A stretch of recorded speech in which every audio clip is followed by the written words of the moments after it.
Welcome back. మనతో doctor Pentapati Pullarao గారు ప్రముఖ ఆర్థిక రాజకీయ విశ్లేషకులు జాయిన్ అయ్యారు. అలాగే డాక్టర్ ప్రకాష్ రెడ్డి గారు భారతీయ జనతా పార్టీ తెలంగాణ రాష్ట్ర కార్యదర్శి కూడా జాయిన్ అయ్యారు. ముందుగా పుల్లారావు గారు చెప్పండి, 4 కీలకమైన అంశాలు ఈసారి ఈ బడ్జెట్లో మనం ఎక్స్పెక్ట్ చేసిందంటే సంక్షేమం దృష్ట్యా. ఒకటి, పిఎం సమ్మాన్ యోజన పెంచుతారు 6,000, అది కనీసం 8 నుంచి 10,000 దాకా చేస్తారన్నారు, అది లేదు.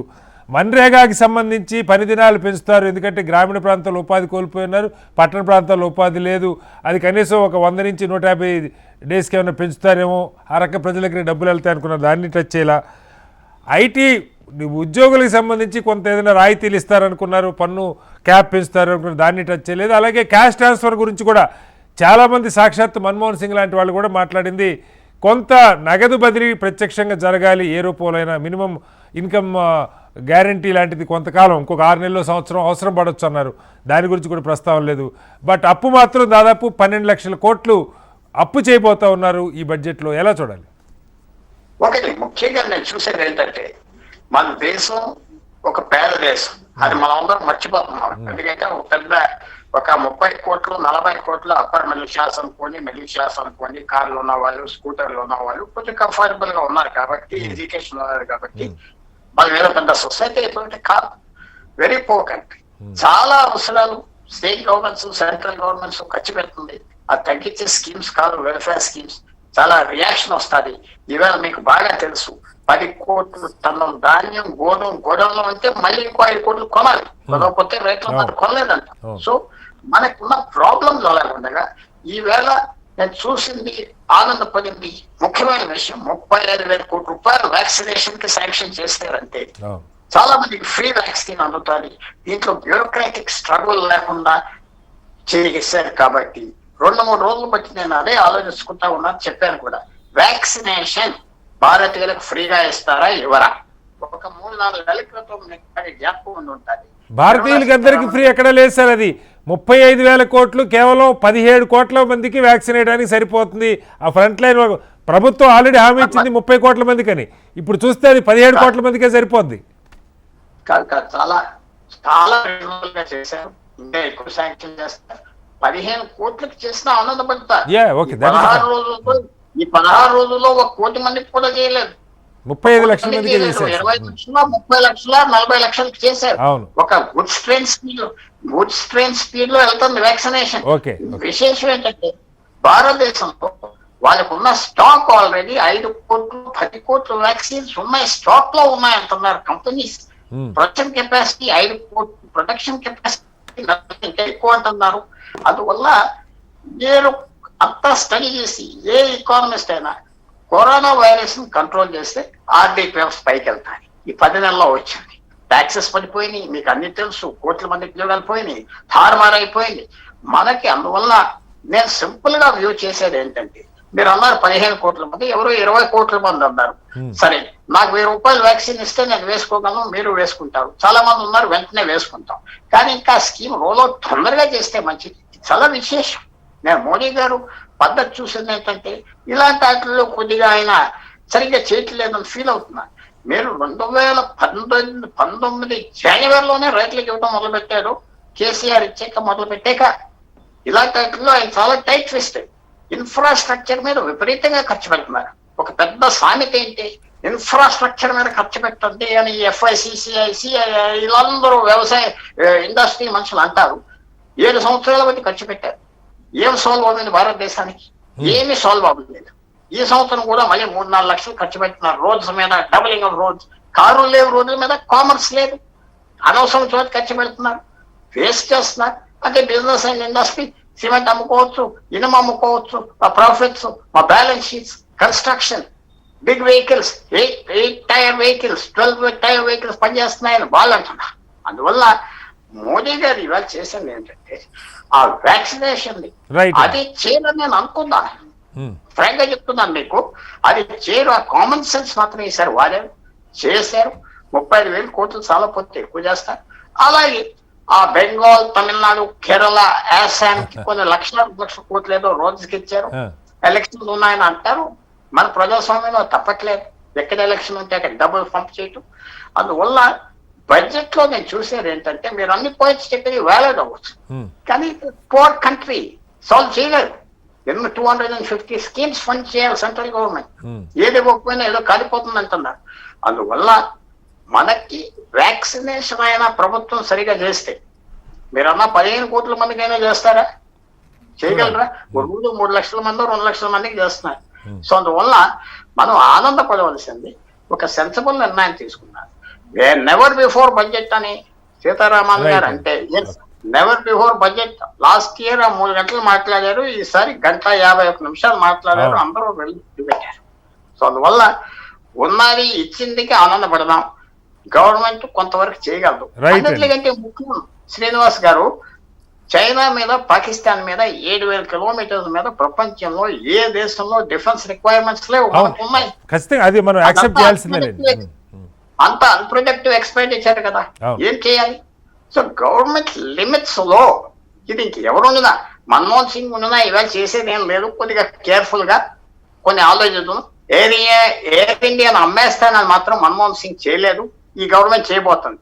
ఇలాంటి వాటి మీద పర్మనెంట్ అసెట్స్ ని రూయిన్ చేస్తుంది, ఎయిర్పోర్ట్స్ అమ్మేస్తున్నారు, అది మనం బాధపడవచ్చు. రైట్ రైట్ కన్సల్టేషన్ లేదు, అలాంటి చెప్పచ్చు.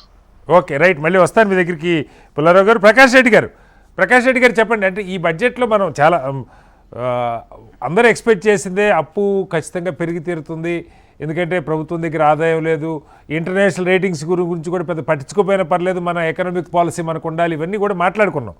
అదే పద్ధతిలో మీరు అప్పు చేయడానికి సిద్ధపడుతున్నారు. 12 లక్షల కోట్ల రూపాయలు బారోయింగ్స్ వరకు తెచ్చుకోవాలని చెప్తున్నారు. At the same time welfare అంటే ఇది వెల్ఫేర్ కూడా కాదు, వీళ్ళ దగ్గర డబ్బులు ఉంటేనే పర్చేసింగ్ పవర్ పెరుగుతుందని చెప్తున్నాం.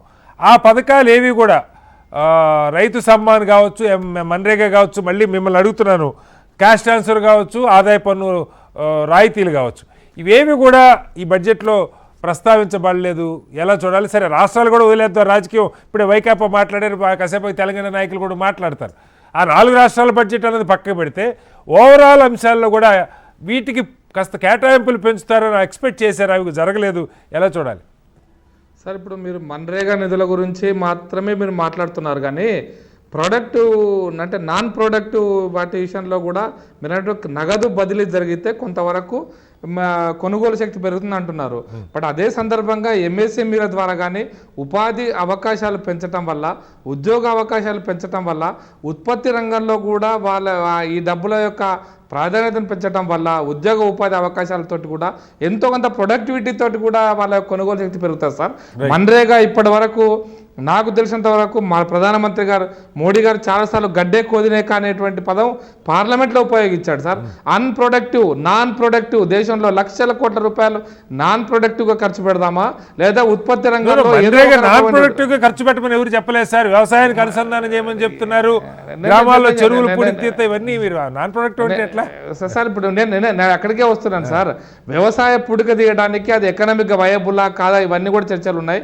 కాబట్టి ఇప్పుడు దాన్ని వ్యవసాయానికి అనుసంధానం చేయడానికి పాసిబుల్ అవుతుందా కాదనేది శివరాజ్ సింగ్ చౌహాన్ గారితో కమిటీ వేశారు అప్పుడు ముఖ్యమంత్రిగా వారు పూర్తి స్థాయిలో కమిటీ రిపోర్ట్ ఇచ్చినా అది అవకాశాలు చాలా తక్కువ ఉన్నాయనేటువంటిది ఆ కమిటీ రిపోర్ట్ వచ్చినటువంటి అందరూ ముఖ్యమంత్రితో కన్సల్టేషన్తో వచ్చినటువంటి అది ఒక రిజల్ట్ సార్. కాబట్టి దాన్ని మనం ఈ రోజున పారామీటర్ తీసుకొని మన్రేగా నిధులు పెంచలేదు కాబట్టి కరోనా సందర్భంగా దేశ ఆర్థిక వ్యవస్థ పూర్తిగా ప్రపంచ ఆర్థిక వ్యవస్థ, దేశ ఆర్థిక వ్యవస్థ అనేది మన దేశం చాలా ఆ కోణంలో ఆలోచిస్తే మనం ఇంకా చాలా సమర్థవంతంగా మన ఆర్థిక వ్యవస్థను మనం గాడిలో పెట్టుకోగలిగినాం అనేటువంటి విషయంలో మనం గర్వపడాలి సార్. ఎందుకంటే మొత్తం అమెరికా లాంటి దేశంలో ఈరోజు బ్యాంకింగ్ సెక్టర్ మొత్తం పోయింది.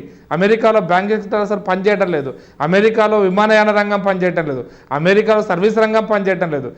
యూరప్లో కూడా పరిస్థితి ఉంది సార్. యూరప్ మొత్తంలో కూడా ఆర్థిక వ్యవస్థ చిన్నాభిన్నమైనటువంటి ఈ నేపథ్యంలో భారతదేశ ఆర్థిక వ్యవస్థ గత సంవత్సరం ప్రపోజ్డ్ బడ్జెట్ అంటే ఏదైతే ప్రతిపాదించిన బడ్జెట్ లెక్కలు 2020-21కి ప్రపోజ్ చేసినటువంటి బడ్జెట్ అన్ని కూడా పూర్తి చేసుకొని నిర్మలా సీతారామన్ ఒక మాట చెప్పారు, ఒక 80,000 కోట్ల రూపాయల షార్టేజ్ తోటి బడ్జెట్ పూర్తి అవుతుంది, టార్గెట్ రీచ్ అవుతుందని చాలా స్పష్టంగా చెప్పారు.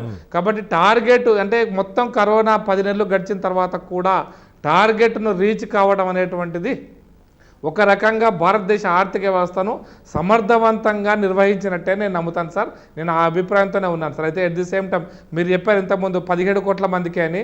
సార్ 400 రూపాయలు సార్ వ్యాక్సిన్, 200 రూపాయలు ఒక వయలు, 400 రూపాయలు ఒక వ్యాక్సిన్ సార్. ఒక డోస్ 2 డోసులు వేస్తారు. ఈ 2 డోసులకు మనకు అట్లయితే 8 కోట్ల మందికి వస్తుంది సార్, 17 కోట్ల మందికి కూడా రాదు మీరు చెప్పిన రేట్ అయితే. కాదు సార్ 90 కోట్ల మందికి వస్తుంది సార్. మీరు లెక్క పెట్టండి సార్, లెక్క పెట్టండి సార్. 90 కోట్ల మందికి వస్తుంది సార్. 18 ఏళ్ళ వయసు ఆ పైబడిన వాళ్ళందరికీ కూడా ఫ్రీగా రావడానికి అవకాశంతో ఈ బడ్జెట్ వచ్చింది సార్. మీరు లెక్క పెట్టండి సార్. 90 కోట్లు ఇంటూ 400 రూపాయలు 36,000 కోట్ల రూపాయలు అవుతుంది సార్. అది లెక్క పర్ఫెక్ట్గా ఉంది సార్. అందరికీ ఫ్రీ వ్యాక్సిన్ అందుబాటులోకి వస్తుంది. వ్యాక్సిన్ ఈ రోజు ఉన్నటువంటి ప్రపంచం ఎదుర్కొంటున్నటువంటి ఎదుర్కొంటున్న ఈ సమస్యల నేపథ్యంలో అందరికీ వ్యాక్సిన్ ఇవ్వడం ద్వారా, అందరినీ ఆరోగ్యం ఉంచడం ద్వారా, అందుకోసమే జాన్ అండ్ జహాన్ ఈ రెండుని సమతుల్యం చేయడం అనేటువంటిది ప్రాణాలు కాపాడడం. కానీ ప్రభుత్వం దగ్గర ప్రణాళిక ఉండుంటే ప్రకాష్ రెడ్డి గారు ఖచ్చితంగా ఇవాళ పార్లమెంట్లోనే ప్రకటించుండేవాళ్ళు కదా. అందరికీ ఉచిత వ్యాక్సిన్ 90 కోట్ల మందికో లేదు 80 కోట్ల మందికో ఫ్రీ వ్యాక్సిన్ అని ఉంటే అది ప్రకటించుండేవాళ్ళు కదా. ప్రకటన రాలా, కేటాయింపులు ఒకటే చెప్పారు సార్. పుల్లారావు గారు ఇప్పుడే చెప్పారు సార్, పోయినసారి 3 గంటలు చదివింది మేడం గారు, ఈసారి 1:51 నిమిషాలు. ఇలాంటి మిస్ అవుతారా ప్రకాష్ రెడ్డి గారు? వ్యాక్సిన్ అందరికి ఫ్రీకి ఇచ్చేది మంత్రి గారు చెప్పడం మర్చిపోతారా? డిస్క్రిప్షన్ తప్పకుండా వస్తుంది సార్. డిస్క్రిప్షన్ లో అన్నీ వస్తాయి. నేను ఇంకొక విషయం చెప్తున్నాను సార్ ఈ సందర్భంగా, వ్యవసాయం విషయంలో కూడా, అదేవిధంగా మౌలిక రంగం విషయంలో సార్, విద్యుత్ రంగం ఇంత మాట్లాడుతున్నాం సార్. మన విద్యుత్ రంగం అనేది పరిశ్రమలకు చాలా ఊతమిచ్చే రంగానికి 3 లక్షల కోట్ల రూపాయల పెట్టుబడులను కేటాయించారు సార్ ఈ సంవత్సరం. అంటే బడ్జెటేతరమైనటువంటి ఏదైనప్పటికీ కూడా 3 లక్షల కోట్లు విద్యుత్ రంగం యొక్క అభివృద్ధి కోసం కేటాయించినప్పుడు దాంట్లో సౌర విద్యుత్ రావచ్చు, మరే ఇతరమైన విద్యుత్ రంగం కూడా రావచ్చు. కాబట్టి ఆ అభివృద్ధిని, సంక్షేమాన్ని బ్యాలెన్స్ చేస్తూ సమతూకంలో ఈ బడ్జెట్ తీసుకురావడం అనేది ఇప్పుడున్న పరిస్థితుల్లో నేను ఒక కితాబ్ ఇస్తాను సార్. కత్తి మీద సాము సార్ ఇప్పుడున్నటువంటి ఆర్థిక వ్యవస్థను ప్రపంచంలో నిలబెట్టడం. ఈ కత్తి మీద సామును సమర్థవంతంగా నిర్వహించింది నిర్మలా సీతారామన్ గారు అని నేను అనుకుంటున్నాను సార్. అంటే మీరు విద్యుత్ రంగానికి సంబంధించి మీరు ప్రస్తావించారు, నాకు అర్థం కాలంటది ఎలా చేస్తారని ఒక కొత్త కాన్సెప్ట్ ఆర్థిక మంత్రి చెప్పారు. విద్యుత్ మీకు ఇష్టం వచ్చిన డిస్కమ్ని చూజ్ చేసుకునే అవకాశం ఇస్తాం బెటర్ సర్వీస్కో అని.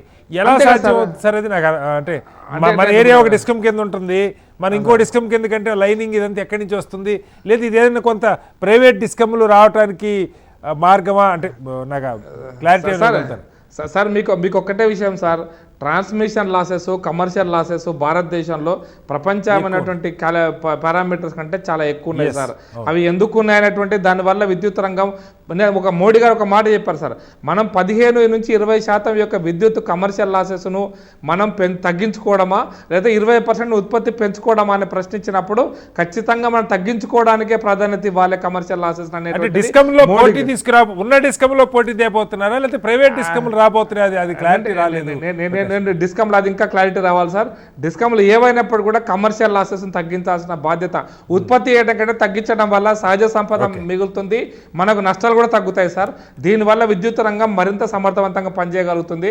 విద్యుత్ బిల్లులు వస్తాయా రావా సంగతి పక్కన పెడితే, ఈవెన్ రైల్వేస్ విషయంలో కానీ, రోడ్ల విషయంలో కానీ, మౌలిక రంగంలో, హౌసింగ్ విషయంలో కూడా ఇంతకుముందు మీ పుల్లారావు గారు చాలా స్పష్టంగా చెప్పాడు, హౌసింగ్ను ఉన్నదాన్ని కొనసాగిస్తే మీరన్నటువంటి గ్రామీణ ఉపాధి హామీ పథకం కంటే కూడా హౌసింగ్లో కనుక కార్మికులు పనిచేయగలిగితే అదనపు లాభం వస్తుంది సార్. కార్మికులకు కూడా 500 రూపాయలు గిట్టుబాటు అవుతుంది, 600 రూపాయలు గిట్టుబాటు అవుతుంది. కాబట్టి అది ఉత్పత్తి అంటే ఒక ప్రొడక్టివిటీ ఉంటుంది సార్, ఒక ఇల్లు కట్టుకున్నటువంటి ప్రొడక్టివిటీ ఉంటుంది. సార్ అది ఇన్ఫ్రాస్ట్రక్చర్ మీద ప్రభుత్వం దృష్టి పెట్టాలి. నేను ఇంకొక ఫైనల్ ఒక మాట చెప్తా సార్, మౌలిక రంగంలో ప్రభుత్వ నిధులు ఎంత ఎక్కువ వస్తే అంత దేశ ఆర్థిక వ్యవస్థ సమర్థవంతంగా ముందుకు పోతుంది సార్. దీంట్లో డౌట్ లేదు. మీకు కావాలంటే 70 సంవత్సరాల దేశ ఆర్థిక వ్యవస్థను కానీ ప్రపంచ దేశాల యొక్క ఆర్థిక వ్యవస్థను క్యాలిక్యులేట్ చేసుకున్న మౌలిక రంగంలో ప్రభుత్వ నిధులు మరింత సమర్థవంతంగా ముందుకు పోయినప్పుడే ఆర్థిక వ్యవస్థ సమతుల్యంగా ఉంటుంది. బడ్జెట్ లో జరిగింది సార్. ప్రకాష్ రెడ్డి గారు, నాగేష్ కుమార్ గారు చెప్పండి, అంటే ఇతర రంగాలకు సంబంధించి ఇప్పుడే ప్రకాష్ రెడ్డి గారు చెప్పారు మౌలిక వస్తువుల్లో కేంద్ర క్యాపిటల్ ఎక్స్పెండిచర్ పెంచుతామని. వాస్తవంగా మనం చూస్తే దానికి ఏదో ఒక బోర్డు అయిపోతున్నారు, ఒక 20,000 కోట్లు మాత్రమే కేంద్రం పెట్టబోతోంది, దాదాపు 5.5 లక్షల కోట్లు ఫైనాన్సింగ్ ద్వారా తీసుకొని రావాలనే ఆలోచన కనపడతా ఉంది. అలాగే కీలకమైన 3-4 రంగాలకి ప్రజల చేతికి డబ్బులు వెళ్ళటం, పర్చేసింగ్ పవర్ పెంచడం మీద పెద్దగా దృష్టి ఉన్నట్టు కనపడలేదు. ఎలా చూడాలి నాగేష్ గారు? అంటే కేంద్ర ప్రభుత్వం చాలా స్పష్టత కనబడుతున్నది దీంట్లోని, ఈ బడ్జెట్ లోని ఎలాంటి ప్రజా ఆకర్షిత పథకాలు మాత్రం ఎక్కడ మీకు ఒక్కటి చూపించండి నాకు మొత్తం దాంట్లో. ఓకే, ఆ 4 రాష్ట్రాలకి వాళ్ళు ఫేవర్ చేశారు, అది వాస్తవమే. అక్కడ స్పెషల్ గా వాళ్ళకి ఎలక్షన్స్ ఉన్నాయి కనుక చేశారు. ఇంతకుముందు మమతా బెనర్జీ రైల్వే మినిస్టర్ ఉన్నప్పుడు ఆవిడ దురంటో ఎక్స్ప్రెస్ తన వేసుకుంది, లాలూ ప్రసాద్ ఉన్నప్పుడు తన వేసుకున్నాడు. సరే, అది వేరే ఇది. బట్ దీంట్లో ఏంటంటే ఇంకో మీరు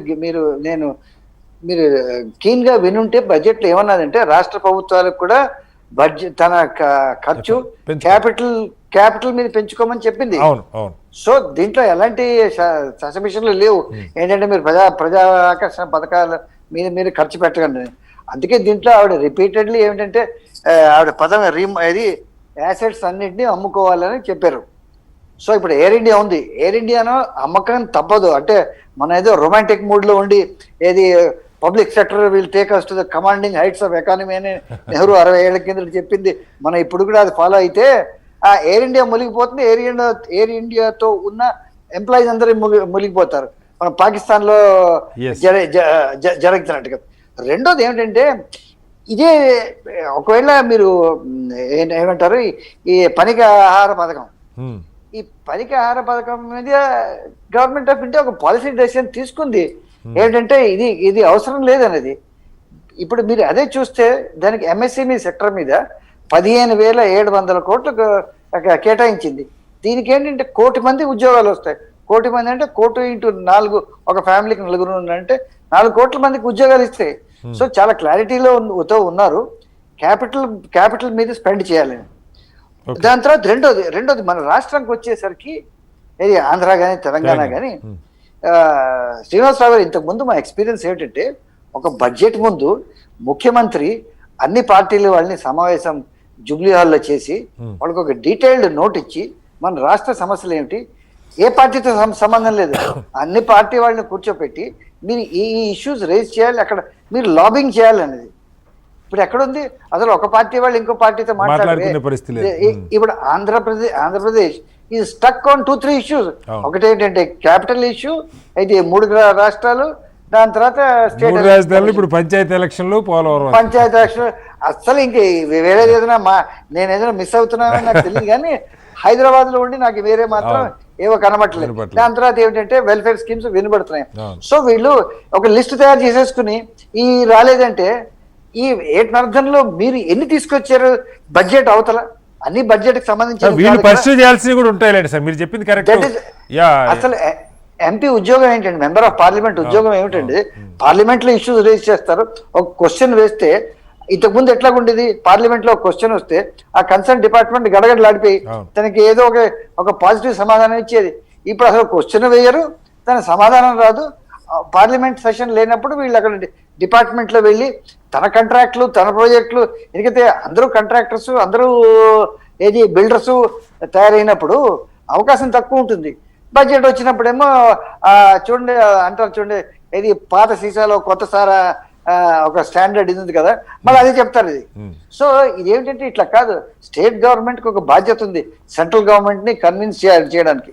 సెంట్రల్ గవర్నమెంట్ కి 28 రాష్ట్రాలు, ఇది యూనియన్ టెరిటరీ, అన్ని డిమాండ్స్ ని ఫుల్ఫిల్ చేయాలి.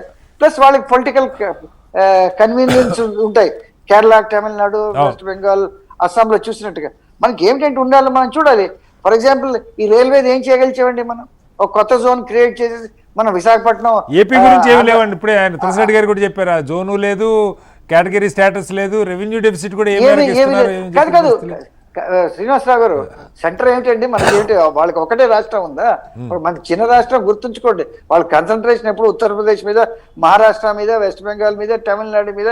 All the states have got 40+ seats. 17 సీట్లు 20 సీట్లు ఉన్న స్టేట్స్ మీద ఎందుకు చేస్తారు? మన క్యాన్వాసింగ్ మీద డిపెండ్ అవుతుంది. తమిళనాడులో చూడండి, ఏడీఎంకే డిఎంకే ఎంపీస్ ఇప్పటి నుంచి కాదు ఎప్పటి నుంచో, కరుణానిధి, జయలలిత ఒకళ్ళొకళ్ళు అసెంబ్లీలో బట్టలు లాక్కుని అంతా చేస్తారు. కానీ ఢిల్లీకి వచ్చేసరికి వాళ్ళు స్టేట్ ఇంట్రెస్ట్ వాళ్ళు ఎక్కడ ఇచ్చేయరు. సో మనం అట్లా చేయగలుగుతున్నామా? చేయలేకపోతున్నాం. సో మనం ఇక్కడ వచ్చి ప్రెస్ ముందు వచ్చి మనకి రాలేదంటే ఎట్లాగా? మీరు ఏం చేశారో కూడా చెప్పాలి. రైట్. తెలంగాణ ప్రభుత్వం కూడా దాని మీద రెస్పాండ్ అవుతారు. మనం ఒకసారి మళ్ళీ మీ దగ్గరికి వస్తాను నగేష్ గారు. ఎస్ మాధవిరెడ్డి గారు చెప్పండి. అంటే మీరు ఇందాక అంటున్నారు ఈ ఒక దశాబ్ద కాలంలో ఇప్పుడు ఈ పర్సనల్ ఇన్కమ్కి సంబంధించి టచ్ చేయని బడ్జెట్గా ఇది మిగిలిపోతుందని చెప్పేసి, అంటే ఇన్ జనరల్ ఇప్పుడు కూడా బస్ ఇది ఎలక్షన్ ఇయర్ కాకపోవచ్చేమో, యూనియన్ ఎలక్షన్ ఇయర్ కాకపోవచ్చు, కానీ ఏదో కనీసం ఒక 20,000 25,000 అటు క్యాప్ పెంచుతున్నారు, అలాగే స్టాండర్డ్ డిడక్షన్స్ కొన్ని తగ్గిస్తాను ఆశించారు. అసలు అది ఏమీ లేకుండా ఉంది బడ్జెట్, ఏంటి కారణం ఏంటో? సో ఇప్పుడు ఆల్రెడీ ట్యాక్స్లు పెంచకుండా ఉంటే చాలు అన్నట్టుగా ఆల్రెడీ ముందే మనకి ఇచ్చారండి. సో కొత్త ట్యాక్స్లు ఏమి తీసుకురాకుండా ఉండడమే గొప్ప రిలీఫ్ అని అనుకోవాలని ఆల్రెడీ వాళ్ళు ఇండికేషన్స్ ఇచ్చారు. మేము like we're spending so much on this covid crisis మీద కానీ వ్యాక్సిన్ మీద కానీ ఇంకా చాలా ఖర్చు పెడుతున్నాం కాబట్టి సెస్ కూడా వెయ్యలేదు, కొత్త ట్యాక్స్లు కూడా వెయ్యకుండా మేము ఇంత ఖర్చు పెడుతున్నాము. సో వీ కాంట్ ఎక్స్పెక్ట్ అని చెప్పి అన్నారంటే, సో దట్స్ ఫైన్. బట్ ఏంటంటే వాళ్ళు బారోయింగ్స్ మీద కూడా కొంచెం కంట్రోల్ చేసుకుంటూ చేసుకోవాలండి. ఇంకా నెక్స్ట్ ఏంటంటే ఈ క్యాపెక్స్ ఇన్ఫ్రాస్ట్రక్చరు వాళ్ళు ఎప్పటి నుండో చెబుతుందండి, like every budget there is a infrastructure, మేము ఇంత క్యాపెక్స్ పెడతాము, ఇంత క్యాపిటల్ పెడతాము. So either it is airports కానీ లేకపోతే సీ కోస్టల్ పోర్ట్స్ కానీ, తర్వాత నెక్స్ట్ మనకి రోడ్స్ కానీ highways, there is nothing new as such మాకైతే. అంటే maybe the numbers and figures have been increased అంతేగాని, బట్ ఇదైతే ఎవ్రీ బడ్జెట్ లోనే ఉంది. That is one thing. And ఇంకొకటి ఏంటంటే లైక్ డిస్ఇన్వెస్ట్మెంట్ కూడా ఎవ్రీ ఇయర్ అండి. అంటే ఎవ్రీ ఇయర్ ఎయిర్ ఇండియా అనేది ఇప్పటికి మనం థర్డ్ టైం కన్సిక్యూటివ్ గా అంటే గవర్నమెంట్ ఈ డిస్ఇన్వెస్ట్మెంట్ అనేది సీరియస్ గా తీసుకున్న దగ్గర నుంచి this is the third time. But where is the concrete that they can do it? Pipeline లేదన్నారు మినిస్టర్ గారు కూడా మాట్లాడారు. Infrastructure pipeline, disinvestment pipeline, disinvestments already వాళ్ళు ప్రతి సంవత్సరం పెట్టుకుంటున్నారు. అంటే వాళ్ళు టార్గెట్ అయితే పెట్టుకున్నారు. ఆల్మోస్ట్ లాస్ట్ మనం చూసుకుంటే 1 lakh crore పైన పెట్టుకున్నారు. కానీ వాళ్ళు డిస్ఇన్వెస్ట్మెంట్ ద్వారా వాళ్ళు కలెక్ట్ చేసింది 60,000 crores. సో ఇప్పుడు కూడా 2 lakh crore పైన డిస్ఇన్వెస్ట్మెంట్ పెట్టుకున్నారు. It could be air India కానీ, బీపీసీఎల్ కానీ, కాన్కర్ కానీ, పవన్ హన్స్ డిస్ఇన్వెస్ట్మెంట్ అనేది మేము నెక్స్ట్ ఫైనాన్షియల్ ఇయర్ కి టార్గెట్ పెట్టుకున్నారు. But where is the achievement process అనేది మాత్రం మనం కొంచెం దాని మీద ఇంకొంచెం వర్క్ చేస్తుంటే బాగుండేదండి. అంటే ఎయిర్ ఇండియా అనేది పెడుతున్నారు కానీ but there is no takers. Disinvestment ఎలా జరుగుతుంది అనేది 3 years నుంచి అది సాగుతూనే ఉంది. No one is takers. వాళ్ళు ఎప్పటి నుంచో ఎయిర్ ఇండియాని మేము సెల్ చేస్తామన్నారు, బట్ బై చేసే వాళ్ళు ఎవరు? Where is the clarity on that? So దాని గురించి కూడా వాళ్ళు డిస్ఇన్వెస్ట్మెంట్ గురించి వాళ్ళు ఇంకొంచెం రెవెన్యూ పెంచుకుంటే ఈ విధంగా బారోయింగ్స్ బర్డన్ కొంచెం తగ్గుతుంది అనేది మనకి తెలుస్తుంది. సో ఇన్ఫ్లేషన్ అనేది కూడా that is we're addressing very seriously this inflation issue. అంటే మీరు సర్ప్లస్ అనేది ఎలా క్రియేట్ అవుతుంది? ట్యాక్సెస్ బర్డన్ తగ్గలేదు, రెవెన్యూస్ మీరు పెంచలేదు. So how the surplus will come and consumption అనేది మీరు ఎలా పెంచబోతున్నారు? So consumption is directly linked to growth కి కానీ మన ఇన్కమ్స్ కానీ మనకి కన్సంప్షన్ డైరెక్ట్ గా మనకి లింక్ అయి ఉంది. సో కన్సంప్షన్ పెరిగే అవకాశం అనేది వాళ్ళు క్యాపెక్స్ ఇన్ఫ్రాస్ట్రక్చర్ మీదే మనకి చెప్తూ ఉన్నారండి. So let's see very positive way that they do create more jobs by doing capital expenditure on ports కానీ, ఎయిర్లైన్స్ కానీ, ఇన్ఫ్రాస్ట్రక్చర్, రోడ్స్ కానీ ఇంకొంచెం ఫాస్ట్గా చేస్తారని ఎక్స్పెక్ట్ చేద్దాం. రైట్. ప్రకాష్ రెడ్డి గారు ఇది గతంలో పాలకులు చేయలేదని అనలేం, కానీ మంత్రి గారు స్పెసిఫిక్గా తమిళనాడు, కేరళ, వెస్ట్ బెంగాల్, అస్సాం ఏది మాట్లాడినా, రైల్వేస్ మాట్లాడినా అదే భాష, మెట్రోస్ గురించి మాట్లాడినా అదే భాష, నేషనల్ హైవేస్ గురించి మాట్లాడినా ఆ 4 రాష్ట్రాల గురించే ఆమె ప్రత్యేకంగా ప్రస్తావించారు. మిగతా ఇందాక విజయసాయిరెడ్డి గారు మాట్లాడుతున్నారు, మీరు విన్నారు. ఏపీ గురించి ఒక విజయవాడ పేరు ఏది ఖరగ్పూర్ నుంచి విజయవాడకి ఫ్లైట్ క్యారిడారు, లేదంటే ఇంకెక్కడి నుంచి నాగపూర్ నుంచి విజయవాడకి ఫ్లైట్ క్యారిడారు తప్ప హైదరాబాద్ పేరుతో అసలు వినపడలా. ఏదో ఒక 40 ఎడ్యుకేషనల్ ఇన్స్టిట్యూట్స్ ఉన్నాయన్న మాట తప్ప. బట్ ఈ 4 రాష్ట్రాల మీద ఇంత ప్రత్యేకత, లక్షల కోట్లు మళ్ళీ ఈ 4 రాష్ట్రాల మీద మాత్రమే పెట్టబోతున్నట్టుగా కనపడుతుంది. ఎంత ఎన్నికలైనా మరి ఇంత నిర్భీతిగా ఆ 4 రాష్ట్రాలను చూడటం ఏ రకంగా న్యాయం? ప్రకాష్ రెడ్డి గారు. సరే, ఇప్పుడు ముందు నగేష్ గారు ఒక విషయం చెప్పారు, దాన్ని స్పందించినాక మీరు అడిగిన ప్రశ్నకు చెప్తాను సార్. నగేష్ గారు చెప్పినటువంటి ఏంటంటే ఏ రాష్ట్ర ముఖ్యమంత్రి అయినా కూడా ఆ రాష్ట్ర ప్రభుత్వం యొక్క ప్రాధాన్యతలను ముందు గుర్తించి ఆ ప్రాధాన్యతలను పార్లమెంట్ సభ్యులకు కనుక ముందుంచితే అది ప్రతిపక్షమా, స్వపక్షమా, మిత్రపక్షమా, ఏ పక్షం అయినప్పటికీ కూడా అందరు ఎంపీలు సపోజ్ తెలంగాణలో 17 మంది ఎంపీల ముందు కనుక ముఖ్యమంత్రి గారు ఈ రాష్ట్ర ప్రాధాన్యత ఇవి మా ప్రభుత్వం ఈ కోణంలో ముందుకు పోవాలనుకుంటుంది. కాబట్టి ఈ ప్రాధాన్యత అనుగుణంగా కేంద్ర ప్రభుత్వం మీద మీరు కేంద్రంలో ఉన్న అధికార పక్షం అయితే మీరు ప్రయత్నం చేయండి, కేంద్రంలో ఉన్న దానికి ప్రతిపక్షం అయితే మీరు కొట్టాడండి. మేము కూడా మధ్య మార్గంగా మా అభిప్రాయాలను కేంద్రం ముందు ఉంచుతామనేటువంటి అభిప్రాయంలో రాష్ట్ర ప్రభుత్వాలు పని చేయాలి సార్. అది జరగలేదు అనే దానికి వారు నాగేష్ గారు లేవనెత్తారు కాబట్టి చెప్తాను. ఈ రాష్ట్ర ప్రభుత్వంలో అటువంటి ఆలోచన అసలు ఎప్పుడూ లేదు, ఇప్పుడు కూడా లేదు, కొత్తగా రాదు కూడా. గత సాంప్రదాయాలు అనేటువంటి తుంగలో దొక్కినటువంటి ఈ రాష్ట్ర ప్రభుత్వం గురించి మనం మాట్లాడకూడదు కూడా వేస్ట్ అనేటువంటి దాన్ని నేను చెప్పాల్సిన. నెంబర్ టూ మీరు అడిగారు సార్ ఒక విషయము, మొత్తము పెడుతున్నటువంటి 1,00,000 కోట్లలో వాళ్ళ 3 రాష్ట్రాల్లో ప్రకటించింది పేర్లు ప్రకటించి ఒక 30,000-40,000 కోట్లు. కానీ తెలంగాణ రాష్ట్రంలో కూడా వచ్చేటువంటి ఆర్థిక సంవత్సరంలో 1,300 కిలోమీటర్లు ఆల్రెడీ పైప్ లైన్లో ఉన్నాయి సార్. ఆల్రెడీ జాతీయ ప్రాజెక్టులు, జాతీయ highways, national highways already pipe లైన్లో ఉన్నాయి సార్. మీరు ఆంధ్రప్రదేశ్ గురించి అన్నారు, 7 హార్బర్స్ ఫిషింగ్ హార్బర్స్లో ఆంధ్రప్రదేశ్లో ఒక ఫిషింగ్ హార్బర్ ఉన్నది సార్. కాబట్టి ప్రత్యేకంగా 7 హార్బర్స్ ఏవో ప్రకటించారు. ఆ సమయం అనేటువంటి తగ్గుతుంది కాబట్టి అని మాత్రమే చర్చకు వచ్చింది తప్ప ఇంకోటి కాదు సార్. ఇది అన్ని రాష్ట్రాలకు సమతూకంలోనే ఉంటుంది బడ్జెట్. ఇది ఆ రాష్ట్రంలో ఇప్పుడు బెంగళూరుకు మెట్రోకి 12,500 కోట్లు స్పెషల్గా ప్రకటించారు. అక్కడ ఏం ఎలక్షన్స్ లేవు సార్.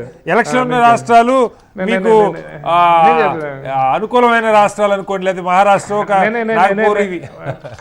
కర్ణాటక, కేరళ మాకేం అనుకూలం సార్. కానీ కేరళ హైవేస్ గురించి ప్రకటించారు సార్. కేరళ మాకు 2 సీట్లు గెలుస్తా, 3 సీట్లు గెలుస్తారు. మేము గతంలో 1 సీటు గెలిచాం, ఇప్పుడు 3 గెలుస్తా, 4 గెలుస్తా అనేటువంటి తప్ప మాకేం అధికారంలోకి వస్తామని మేము కేరళ గురించి ఆలోచించట్లేదు కదా సార్. తమిళనాడులో కూడా ఏఐడిఎం కొంత పొత్తే ఉంది కదా సార్ ఇప్పటి వరకు మాకు. కాబట్టి మేము ప్రత్యేకంగా ఏ రాష్ట్రం అని కాదు ప్రకటించడం జరిగింది ఆ రాష్ట్రాల గురించి తప్పిస్తే అన్ని రాష్ట్రాలకు సమతూకంలోనే ఈ యొక్క నేషనల్ హైవేస్ ఉంటాయి. ఎందుకంటే మొన్న ఈ మధ్య 2 నెలల క్రితమే తెలంగాణ రాష్ట్రానికి సంబంధించినటువంటి ఒక 6 హైవేస్కి శంకుస్థాపన జరిగింది. ఒక 6 హైవేస్ని జాతీయ అంటే వాటి ఇనాగరేషన్ కూడా అయిపోయింది సార్. ఉదాహరణకి హైదరాబాద్ వరంగల్ అయితే యాదగిరిగుట్ట నుంచి వరంగల్ కారిడార్ అయితే నేషనల్ హైవే ఉందో అది పూర్తి అయిపోయింది సార్. ఇట్లా అనేక కారిడార్స్ పూర్తి అయిపోయింది. కాబట్టి ఒక రాష్ట్రానికి ప్రత్యేకత ఏమి ఉండదని వస్తాను. ప్రకాష్ రెడ్డి గారు మీ దగ్గరికి మనతో డాక్టర్ జయప్రకాష్ నారాయణ గారు లోక్సత్తా వ్యవస్థాపకులు లైవ్ లో జాయిన్ అయ్యారు. జయప్రకాష్ గారు నమస్కారం. నమస్తే శ్రీనివాస్. జేపీ గారు కీలక ఒక్క ప్రశ్న నేను అడిగి మిగతా మొత్తం మీరు చెప్తారు. కానీ నిన్నగాక మొన్న వచ్చినటువంటి ఎకనామిక్ సర్వేలో ఒకటి చాలా స్పష్టంగా ఆయన చీఫ్ ఎకనామిక్ అడ్వైజర్ కూడా చాలా అసహనం వ్యక్తం చేశారు. భారత్కి ఈ ఇంటర్నేషనల్ సావరిన్ క్రెడిట్ రేటింగ్స్లో చాలా అన్యాయం జరుగుతుంది అని చెప్పారు. ఆ కారణంగా మనకి అప్పు తెచ్చుకోవటం కూడా కొంచెం కష్టం కావచ్చు అన్న అభిప్రాయాన్ని ఆయన వ్యక్తం చేశారు. కానీ ఈ బడ్జెట్లో దాదాపు 12 లక్షల కోట్లు మార్కెట్ నుంచి బారోయింగ్స్కి వెళ్ళబోతున్నట్టుగా ఒకటి చెప్పారు. అయినప్పటికీ కూడా ప్రజల చేతికి డబ్బులు వెళ్ళటానికి ఉద్దేశించిన కీలకమైన మన్రేగా కావచ్చు, లేకపోతే పిఎం సమ్మాన్ యోజన కారణాలు ఏమన్నా కానీ కొంత ప్రజల పర్చేసింగ్ పవర్ పెరగాలని బడ్జెట్లో ఈసారి అది కూడా ఒక కీలకంగా ఉండొచ్చు అని ఎక్స్పెక్ట్ చేశారు. ట్యాక్స్ రిలీఫ్ దగ్గర నుంచి మొదలు పెడితే క్యాష్ ట్రాన్స్ఫర్ అయినా, మన్రేగా అయినా, లేకపోతే పిఎం కిసాన్ సమ్మాన్ యోజన వేటికి పెద్దగా కొత్తగా కేటాయింపులు పెంచిన పరిస్థితి కనపడలేదు. ఓవరాల్గా ఈ బడ్జెట్ ఇంత పెద్ద పాండమిక్ తర్వాత ఏ రకంగా ఉందనుకోవాలి జయప్రకాష్ గారు? శ్రీనివాస్, మనం ఆర్థిక మంత్రి చెప్పినట్టుగా ఆదాయాలేమో పడిపోయినాయి గణనీయంగా. మొదటి త్రైమాసికంలో ఉదాహరణకి 2020లో మనకి 24% తగ్గిపోయింది. అది ప్రపంచంలోనే చాలా సాధారణమైన సంఘటన. మరి దాంతో పన్నులు తగ్గిపోయినాయి ప్రభుత్వానికి, ఖర్చు ఏమో పెరిగిపోయింది. ఈ సంవత్సరం ఉదాహరణకి నడుస్తున్న సంవత్సరం ప్రభుత్వం ప్రతిపాదించిన ఖర్చు 30,40,000 కోట్లు కాగా ఖర్చు పెట్టింది ఇప్పుడు రివైజ్డ్ ఎస్టిమేట్ ప్రకారం 34,50,000 కోట్లు. అంటే ఖర్చేమో 4 లక్షల కోట్లు పెరిగింది, ఆదాయం బహుశా 3-4 లక్షల కోట్లు తగ్గింది. ఈ పరిస్థితుల్లో మనం అది స్థూల పరిస్థితి అర్థం చేసుకోవాలి. ఈ పరిస్థితుల్లో మరి ఈ సంవత్సరం ఖర్చు తగ్గకుండా పెరగటం అన్నది చిన్న విషయం కాదు. అలాగే ఉత్పాదక ఖర్చు అంటే పెట్టుబడులు, మనకి క్యాపిటల్ ఎక్స్పెండిచర్ అంటాం, అది 4,12,000 కోట్లు ప్రతిపాదించారు. 4,39,000 కోట్లు ఖర్చు పెడుతున్నారు. అలాగే ఇప్పుడు ఇవాళ ప్రవేశపెట్టిన బడ్జెట్ లో వచ్చే సంవత్సరానికి మొత్తం ఖర్చు 34,83,000 కోట్లు. అంటే ఈ సంవత్సరం ఎంత ఖర్చు పెట్టారో సుమారుగా అంతే, అంతకంటే పెరగదు. ఎందుకంటే గణనీయంగా అదనపు ఖర్చు పెట్టాం కాబట్టి స్టిమ్యులస్ కోసం అని చెప్పిన ఆర్థిక సంక్షోభంలో అంతకంటే పెంచడం సాధ్యం కాదు. అంటే అయినా కూడా గత సంవత్సరం ప్రతిపాదించిన దానికంటే 4 లక్షల కోట్లు ఎక్కువ. కానీ క్యాపిటల్ ఎక్స్పెండిచర్ పెట్టుబడుల కోసం పెట్టే ఖర్చు 5,50,000 కోట్లు. గత సంవత్సరం ప్రతిపాదించిన 4,12,000, ఖర్చు పెట్టింది 4,39,000. వచ్చే సంవత్సరం 5,54,000 కోట్లు. కాబట్టి స్థూలంగా చూస్తే ఇది చిన్న విషయం కాదు. ఓకే. మన అమెరికా కాదు, అమెరికా అయితే కోట్ల కొద్ది డాలర్లు వాళ్ళు ముద్ర వేసేస్తే ప్రపంచం అంతా డాలర్లు కొంటుంది. ఓకే. మన రూపాయి అట్లా కాదు కదా, అప్పులు తప్ప వేరే మార్గం లేదు, రూపాయలు మనం ప్రింట్ చేయడానికి అవకాశం లేదు. కాబట్టి ఆ నేపథ్యంలో స్థూలంగా చూస్తే ప్రభుత్వాన్ని అభినందించాలి, మన పార్టీని పక్కన పెట్టేద్దాం. ఓకే. రెండోది, మీరు చాలా రంగాలకి కేటాయింపులు నాకు చాలా సంతోషంగా ఉన్నాయి.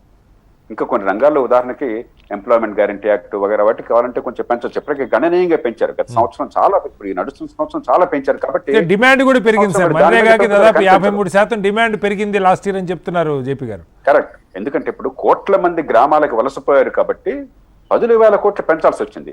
మళ్ళీ అదే రీతిలో వచ్చే సంవత్సరం పెంచమంటే సాధ్యం కాదు కదా. వచ్చే సంవత్సరం మళ్ళీ అలా ఉండదు. 21-22 కల్లా మళ్ళీ మామూలు పారిశ్రామికీకరణ, ఇప్పటికే పరిశ్రమల్లో వీ షేప్ రికవరీ వస్తున్నది. కాబట్టి ఉపాధి కల్పన పట్టణ ప్రాంతాల్లో, పరిశ్రమల్లో, సేవా రంగంలో గణనీయంగా మళ్ళీ పెరుగుతుంది. అంటే గత స్థాయికి వస్తుంది, అద్భుతంగా పెరుగుతుంది కాదని చెప్పేది. కాబట్టి గ్రామాల్లో ఈ బేదల కోసం ఖర్చు పెట్టే డబ్బు గతంలో పెంచి ఈ సంవత్సరం పెంచినట్టు పెట్టగలరు. కాబట్టి అది పెద్ద, నేను దాన్ని తీవ్రంగా భావించట్లేదు. ఆరోగ్యం నాకు బాగా నచ్చింది. ఆరోగ్యం సంక్షోభ సమయంలో అయినా కూడా మళ్ళీ ఇంత ఖర్చు పెట్టడం సాధ్యం కాకపోవచ్చు. ఒక వ్యాక్సిన్లకే 35,000 కోట్ల రూపాయలు ప్రతిపాదించారు. కానీ అయినా కూడా మొత్తం మీద మీరు చూసినట్టయితే 2,23,846 కోట్లు, 2,24,000 కోట్లు. మామూలుగా ప్రభుత్వాలు ఖర్చు పెడుతుంది 60,000 కోట్లు, 70,000 కోట్లు, గత సంవత్సరం ప్రతిపాదించిన 90,000 కోట్లు. మొట్టమొదటిసారిగా భారత ప్రభుత్వం ఒక్కటే 2% జీడీపీ ఆరోగ్యాన్ని. మీరు ఎప్పటి నుంచో డిమాండ్ చేస్తా ఉన్నారు అది పెంచాలని, ఇప్పటికి పాండమిక్ వల్ల సాధ్యమవుతారు, సంక్షోభం కారణంగా. ఇప్పటిదాకా దేశంలో జాతీయ స్థాయిలో రాష్ట్రాలు మొత్తం కలిపి 1.3% మనం ఖర్చు పెడుతున్నాం. దానిలో అత్యధిక భాగం రాష్ట్రాలు ఖర్చు పెడుతున్నాయి. దానిలో 65-70% రాష్ట్రాలది, 30% జాతీయ స్థాయిది. ఒక్క జాతీయ స్థాయిలో 2%కి వచ్చాము. అది నేను చాలా సంతోషపడుతున్నాను. దీన్ని మనం కొనసాగించాలి. ఈ సంవత్సరం ప్రత్యేకంగా పాండమిక్ కారణంగా పెట్టాము. వచ్చే సంవత్సరం మామూలు ఆరోగ్యాన్ని బాగు చేయడానికి గణనీయంగా ఏర్పాట్లు చేయాలి. ఆ రోడ్ మ్యాప్ కావాలి. కానీ ఈ కేటాయింపు నాకు సంతృప్తికరంగా ఉంది. నేను దాన్ని అభినందించాలి. ఎందుకంటే ప్రభుత్వం ఎంతకంటే అద్భుతాలు ఒక్క రాత్రి అర్ధరాత్రి చేస్తుంది చెప్పనటం సాధ్యం కాదు. అలాగే మొట్టమొదటిసారిగా వ్యవసాయ రంగంలో బోర్డు చర్చ జరుగుతోంది ఈ రైతుల ఉద్యమం కారణంగా. ఈ మాట ఇప్పుడు ఇవాళ చెప్పిన మాటలు కనుక పార్లమెంట్ చర్చలో చెప్పేసంటే ఎంత బాగుండేది. మొట్టమొదటిసారిగా గణాంకాలతో 2013-14లో మీకు బియ్యానికి గోధుమలకు కలిపి సేకరణ కోసం ఖర్చు పెట్టిన డబ్బు 1,00,000 కోట్లు అయితే ఈ సంవత్సరం 1,54,000 కోట్లు ఒక్క బియ్యానికే ఖర్చు పెడుతున్నారు. బియ్యానికి, వరికిని. మరి 75,000 కోట్లు గోధుమకి, అంటే 2,25,000 కోట్లు. అంటే మనం ఖర్చు పెట్టట్లేదు, కనీస మద్దతు ఆగిపోయింది, అదివరకు అద్భుతంగా సేకరించారు, ఇప్పుడు సేకరించట్లేదు. ఇవన్నీ పూర్తి అవాస్తవాలు. ఊరికి అపోహలు పెట్టి మనం రైతుల మనస్సుల్లో ఆందోళన పెంచుతున్నామని చాలా స్పష్టంగా ఈ మాట పార్లమెంట్ లో కనుక అది ఇప్పుడు నాకు కూడా ఇప్పుడు నేను కూడా 2,00,000 కోట్లు సుమారుగా ఖర్చు అయిందని చెప్తున్నాను. కానీ సరైన నాకు కూడా తెలియదు. మొట్టమొదటిసారిగా అధికారికంగా ప్రకటించారు, అభినందిస్తున్నాను. కొంచెం ఈ పారదర్శకత ఉన్నట్లయితే దేశంలో విధానాలు రూపొందించడం సాధ్యమవుతుంది. ఇక రోడ్లు మొట్టమొదటి నుంచి కూడా మనకి ఆ రోడ్ల మంత్రి గారు చాలా సమర్థమైన మంత్రి. మన కేంద్ర కేబినెట్ లో సమర్థ మంత్రి, బాగా సమర్థ మంత్రి అంటే నితిన్ గడ్కరీ. ఆ సామర్థ్యం కనిపిస్తుంది. ఈ సంవత్సరం కూడా రోడ్లకు బాగా కేటాయించారు, ఫలితాలు కూడా తీసుకొస్తారు. అలాగే రైల్వేలకి మరి గణనీయంగానే కేటాయించారు. దానిలో ఎక్కువ భాగం ఊరికే ఖర్చుల కోసం, మామాబాద్ ఖర్చుల కోసం కాబట్టి పెట్టుబడుల కోసం పెట్టారు. వచ్చే సంవత్సరం 1,75,000 కోట్లు మనకి ఈ పరిశ్రమలు వాటిని ప్రైవేటీకరణ చేయడం చాలా అవసరం.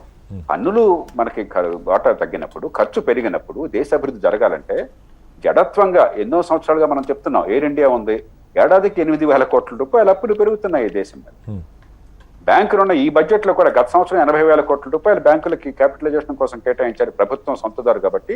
ఈ సంవత్సరం ఈ గడ్డు కాలంలో కూడా 20,000 కోట్లు కేటాయించారంటే మన డబ్బులు కైంకర్యం అవుతున్నాయి, మన పన్నుల డబ్బు. అలా కాకుండా ప్రైవేటీకరణ చేయడం చాలా అవసరం. చాలా మంది మళ్ళీ గొడవ పెడతారు, ఏదో అద్భుతం తిన్నట్టు ఏం లేదు, అది అవసరం. ఇది నిజంగా చెప్పినట్టు చేస్తే బాగుంటుంది. 1,75,000 కోట్ల రూపాయలు. ఇక నా దృష్టిలో లోపాలు కూడా కొన్ని ఉన్నాయి. ఇంకొకటి మంచిది చెప్పాలి, పట్టణ ప్రాంతాల్లో మరి మౌలిక సదుపాయాల కోసం చెప్పని ఈ స్వచ్ఛ భారత్ అంటే ఇప్పటిదాకా కేవలం ఈ టాయిలెట్లు, మరుగుడ్డ నిర్మాణం అని చెప్పినది వచ్చింది. నేను మొట్టమొదటి మనం మీరు గుర్తుందో లోక్సభలో అంటున్నాం మనం. మిగతా అంశాలు సాలిడ్ వేస్ట్ డిస్పోజల్ కానీ, లేకపోతే సివరేజ్ ట్రీట్మెంట్ కానీ, స్టామ్ వాటర్ డ్రైనేజ్ కానీ ఇవన్నీ చేయకపోతే మన హైదరాబాద్ చూస్తున్నాం, స్టామ్ వాటర్ డ్రైనేజ్ సరిగ్గా లేకపోవడం చేత వర్షం రాగానే వరదలు ఎగ్జాక్ట్లీ సార్. కాబట్టి వాటి మీద కొంత ప్రాధాన్యత పెడుతున్నారు. కేటాయింపులు చాలా కేటాయింపులు వాళ్ళు ప్రతిపాదించింది కేవలం ఒక 15-20 వేల కోట్లే మాట్లాడుతున్నారు, కానీ కొంచెం దీర్ఘకాలంగా గట్టిగా చేయాలనే సంకల్పాన్ని చూపెడుతున్నారు. దానికి అభినందిస్తున్నాను. ఓకే. ఇక సమస్య ఎక్కడుంది అంటే నా దృష్టిలో బాగా మనం ఖర్చు పెట్టాల్సింది, వ్యవస్థను బాగు చేయాల్సింది చట్టబద్ధ పాలన.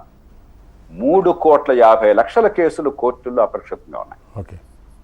క్రిమినల్ కేసులు 7 ఏళ్లు పడుతున్నాయి, 5 ఏళ్లు 10 ఏళ్లు పడుతున్నాయి. మర్డర్ కేసులు కూడా, సివిల్ కేసులు దశాబ్దాలు పడుతున్నాయి. హైకోర్టుల్లో సైతం 55 లక్షల కోట్లు కేసులు ఒక్కొక్క జడ్జికి 6,000 7,000 కేసులు ఉన్నాయి. ఇది అసలు ఊహించడం సాధ్యం కాదు. ఒక్క జడ్జికి సగటుగా 6-7 వేల కేసులు పెండింగ్ అంటే ఎప్పటికీ మానవతలు ఎవరు చేయలేరు. మౌలికమైనటువంటి ఏర్పాట్లు దీనిలో జరగాలి. ఇక్కడ పెద్ద ఏమీ జరగల. చాలా నిరాశపడుతోంది.